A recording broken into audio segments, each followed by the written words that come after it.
secret de toute prise de masse. Fromage au petit-déj. Fromage au petit-déj. Plein de protéines, plein de vitamines, plein de probiotiques. Oui. Hein? Ah. On l'a prévu.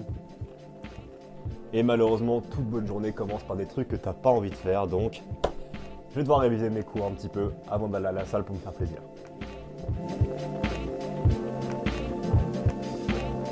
Le jour commence déjà à se lever, mais j'ai pas terminé. Et faut que j'aille sur des cours avec des images que je peux pas trop montrer sur YouTube, car elles ont un caractère génital.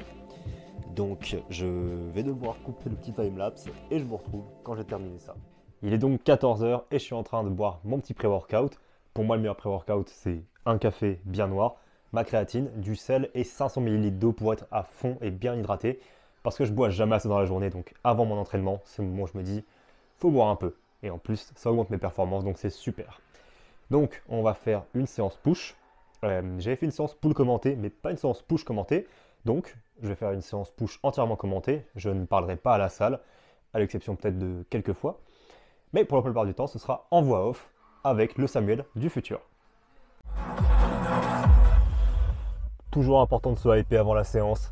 C'est parti, séance push commentée maintenant. Sam du futur est là et je vais vous dire d'abord que je ne m'échauffe jamais à la salle, pas d'exercice correctif ou de trucs bizarres. Généralement, j'ai le corps chaud. Si je n'ai pas le corps chaud, je fais un peu de cardio 5 minutes pour monter ma température. Mais comme je vais à la salle en marchant ou que je danse dans la voiture, je suis déjà chaud. Donc je me dirige directement vers le premier exercice que je vais faire et je fais un échauffement pyramidal, c'est-à-dire que je prends le poids petit à petit pour aller à celui que je vais faire au max. Donc là, je veux faire une série à 105 kg pour une rep. Donc je vais faire 20 kg, après pause 60 kg, pause 80 kg, ce que je vais faire là, pause 90, 100 et 105. Voilà. Donc ça me fait 5 séries comme ça d'échauffement que j'enchaîne assez vite et tu n'as pas besoin de plus pour t'échauffer réellement. Le reste, c'est plutôt de la perte de temps. Donc mon style de bench est assez bizarre. Premièrement, j'ai une prise très serrée parce que c'est ce qui me permet de bencher le plus confortablement sans douleur. Donc même si je sacrifie beaucoup de force, je pense que je perds 10 à 15 kg de force, c'est pas grave, je me sens plus à l'aise comme ça et ça travaille plus mes triceps, plus d'amplitude, donc ce n'est pas forcément un problème, c'est juste moins optimal pour le powerlifting, ce qui n'est pas forcément mon but. Remarquez que je lève souvent les fesses parce que je ne peux pas trop poser les fesses, je suis encore blessé de mon opération. Donc par contre, vous posez vraiment les fesses, s'il vous plaît, d'accord? Même si vous avez un arche du dos. Le meilleur conseil que je peux vous donner pour bench, et vous allez le voir sur la dernière vidéo après mon top 7, c'est-à-dire ma série à 105 que je vais faire juste là. Remarquez que j'utilise bien la barre en diagonale. Je ne pousse pas droit, je pousse en diagonale. Donc ça ne se voit pas trop sur cette répétition, mais c'est super important. Mes deux plus gros conseils au bench, c'est de ramener les omoplates en arrière et vers le bas, et vraiment d'avoir une belle diagonale. Admirez bien la diagonale sur cette série-là. Je pars d'ici, je descends et je remonte. Donc c'est très léger, mais ça fait toute la différence dans la force que tu peux avoir au bench. C'est mon meilleur conseil si tu veux être plus fort au bench. On enchaîne la session et là maintenant j'ai fait ma force, le côté force c'est fini. Et là on passe en côté hypertrophie, soit prise de muscle. Et là c'est vraiment l'intensité qui va être le roi de la session et le volume. Je commence toujours par un incline, un truc incliné, parce que la plupart des gens, moi y compris, avons un point faible en haut du pec. Donc la plupart de mes mouvements de presse seront toujours en incliné, parce que je n'ai jamais vu une personne qui avait un haut du pec surdéveloppé, un dessous de pec sous-développé, c'est toujours l'inverse. Donc toujours de l'incliné à fond, je fais 3 séries de 8 à 10 reps, et à la fin toujours quelques petites répétitions partielles. Une répétition partielle, c'est un peu une technique qui a été valorisée dans la science actuellement, c'est quand le pec, le muscle est à l'étirement max, donc ici en l'occurrence, ici comme ça, faire quelques répétitions partielles contrôlées, en ayant bien l'étirement à la fin, montre un très bon développement musculaire, contrairement à une amplitude totale. Donc j'aime bien faire l'amplitude totale et à la fin, rajouter quelques répétitions partielles. Maintenant, comme j'ai fait 2 exercices pour 3 séries de presse, pour sauver un peu mes coudes, je fais maintenant de l'adduction. L'adduction, c'est la grosse fonction du pec, c'est-à-dire rapprocher les mains ensemble. Et comme là, du coup, ça ne met pas trop mes coudes en jeu, ça leur permet de se reposer parce que je fais d'autres sessions de presse dans la semaine. Donc mes 2 autres exopecs, ce sera de l'adduction, ce que tu peux voir ici. La machine que j'ai là, vous pouvez la recréer vous-même avec une poulie et un banc. Si vous avez les grosses poulies centrales, ramenez juste un banc de la zone de poids, mettez-vous et installez-vous. et je vous conseille vraiment de faire ça, même si ça peut être un peu chiant d'emmener le bench, ça vaut totalement le coup parce que les sensations sont tellement meilleures et vous pouvez pousser beaucoup plus lourd, donc vous serez beaucoup plus efficace pour travailler votre muscle et ça vous évite de tout forcer dans les jambes et les abdos quand vous commencez à pousser très lourd. Là, pareil, je vais faire quelques répétitions partielles à la fin, je fais une tête, ça me fume, je vois vraiment que je souffle dans cet exercice. Vous allez voir, voilà. Là, j'essaie d'aller jusqu'au bout, je vais jusqu'au bout. Et je vais faire, du coup, après ces petites partielles, un cluster drop set. Donc, c'est alien ce que je viens de dire. Mais cluster, c'est quand tu prends une pause pendant ta série pour récupérer un peu et refaire des répétitions après. Drop set, c'est quand tu baisses le poids pour continuer. D'accord? Donc là, je prends un petit temps de repos, je baisse mon poids et je vais faire plus de répétitions. C'est une technique de musculation plutôt avancée que je ne conseille pas à un débutant. Mais si tu es comme moi et que tu as plusieurs années de muscu sous la ceinture et que tu veux avoir un peu plus d'intensité, tu peux le faire et j'aime beaucoup. C'est pas mieux que prendre un temps de repos et faire une série, c'est peut-être même un peu moins bien. Mais comme je vais faire que 2 séries de cet exercice, c'est ce que j'ai fait. Donc on est déjà à 8 séries de pecs pour la séance, sachant que j'en vise 10 à 11. On est bien, on est dans le tempo. Et avant de terminer mes pecs, je fais mes autres groupes musculaires pour les laisser un peu récupérer. Et en l'occurrence, je vais faire des lateral raises. Les lateral raises, c'est l'exercice le plus compliqué pour les gens car ils ne sentent pas les épaules. Le seul tip que je peux vous donner, c'est dans un premier temps d'utiliser des poids très légers et d'essayer d'abaisser vos omoplates vers le bas. Vous voyez qu'entre chaque répétition, j'abaisse vers le bas, quasiment, on va le voir maintenant. Voilà, un tout petit peu, je fais hop.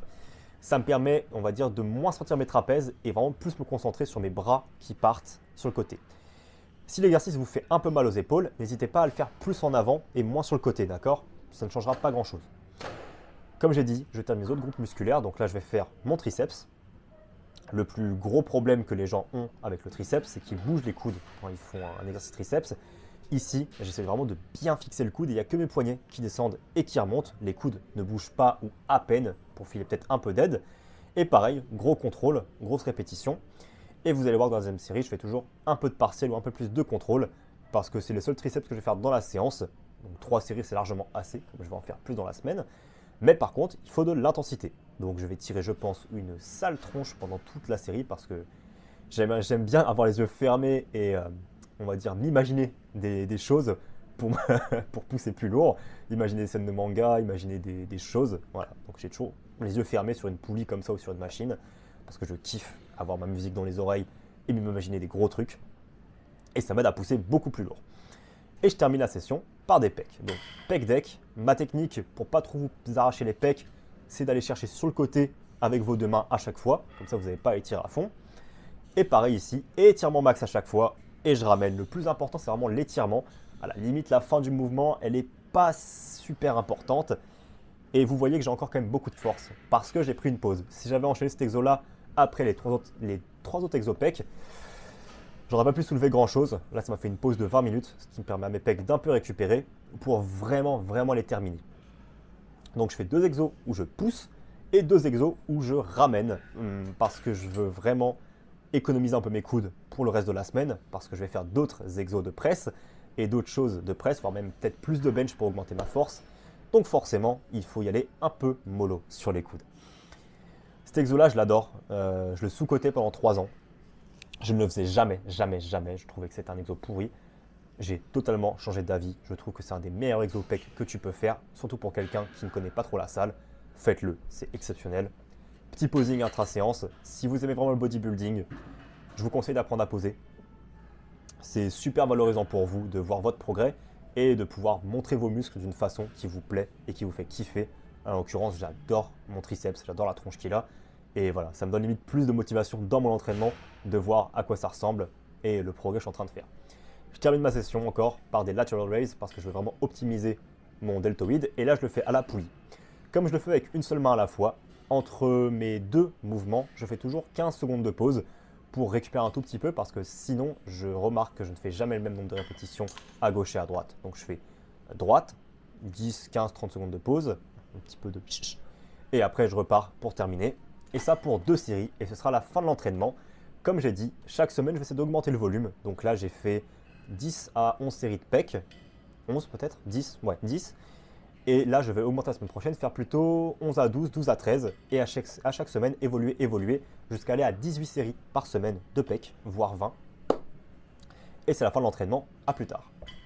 Sacrée session qu'on s'est mis, de retour dans la voiture et je voudrais juste parler un peu de bench parce que je suis dégoûté de mes performances en ce moment parce que ça fait très longtemps que j'en ai pas fait et j'ai perdu beaucoup de force à cause du marathon. Et j'aimerais dire que la force, et écoutez bien, ce n'est pas spécifique.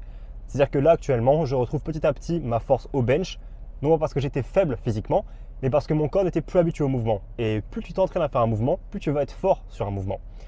Ce n'est pas pour dire que si tu benches 100 kg, tu es faible. Attention, tu auras forcément un peu de transfert. Mais pour dire que pour être fort à un mouvement, il faut s'entraîner. La force, c'est très spécifique et c'est très technique. C'est un talent que tu acquiers au fur et à mesure des années. Et il faut soulever lourd pour peu de répétitions pendant des années pour améliorer une compétence spécifique. Donc si vous voulez augmenter votre bench, deadlift, squat, peu importe. Et même si vous voulez augmenter une compétence dans un sport, le mieux c'est la répétition. Bench 2-3 fois par semaine, c'est le plus optimal. Là, petit à petit, je vais retrouver ma force. Chaque semaine, je vais augmenter de 2,5 et je vais vite remonter, je pense, à 110 voire 115 sans problème là au bout de 4-5 semaines. Et il faut être patient, pas trop précipiter les choses parce que je sais ce que je peux faire. Donc, je peux avoir tendance à pousser trop lourd et vouloir me blesser. C'est tout pour cette session bench. Je vais conduire sans caméra parce que dans la dernière vidéo, j'ai vu que ce segment voiture n'a pas été trop apprécié et a été beaucoup sauté par plein de personnes. Donc, je conduis tout seul. Pour terminer à chaque fois mes séances, je prends toujours quasiment 50 grammes de protéines, donc ça peut être sous forme de steak, de repas. Mais comme je ne suis pas chez moi et que je suis encore chez mes parents, on va peut-être fêter ça ce soir, donc je prends toujours des protéines avec moi, c'est le plus simple. 40 à 60 grammes parce qu'il me faut 150 grammes minimum de protéines par jour. Et ces 40 à 60 grammes me permettent généralement d'atteindre ça sans après me prendre la tête ou déranger ma famille pour avoir assez de protéines. Je bois ça et après je retourne réviser car j'ai des examens dans une semaine. Je vous souhaite une excellente journée et j'espère que cette vidéo vous a beaucoup aidé.